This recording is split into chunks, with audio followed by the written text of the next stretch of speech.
ప్రపంచంలో థోరియం నిల్వలు అత్యధికంగా ఉన్నటువంటి దేశం భారతదేశం.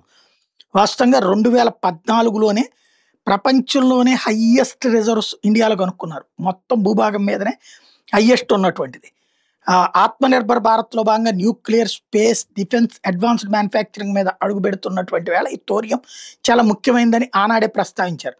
అయితే ఈలోపు ఇక్కడ ఉద్యమాలు, రకరకాల అంశాల డైవర్షన్‌తో మనం ఆగిపోతే, ఈలోపు అంటే కోర్టులో కూడా వేసి దాని మీదన కేసులేసి ఆపారు. అదే చైనాలో వచ్చేటప్పటికి ఏకంగా థోరియం పవర్డ్ కార్గో షిప్ తయారు చేసి పడేశారు. 14,000 కంటైనర్ వెసల్స్‌ని మోసుకెళ్ళగలిగేటటువంటి. ఏది థోరియంతో. అంటే మన దేశంలో తయారయ్యేటటువంటిదైతే అద్భుతంగా సాగుతుంది. వాస్తవంగా ఏంటంటే థోరియం రియాక్టర్ ప్రోగ్రామ్ అన్నది ఇండియా డిజైన్ చేస్తే దాన్ని చైనా వాళ్ళు కాపీ కొట్టేశారు. ఇండియా ఇక నెక్స్ట్ జనరేషన్ దాన్ని స్టార్ట్ చేస్తే ఇప్పుడు నెక్స్ట్ గ్లోబల్ ఎనర్జీ రెవల్యూషన్‌కి మనమే కారణం అవుతాం. మరి మోడీని ఆ పని చేయనిస్తారా? చేయనీయరా? మోడీ తెగించి ముందుకు వెళ్తారా? లేదా చూడాలి.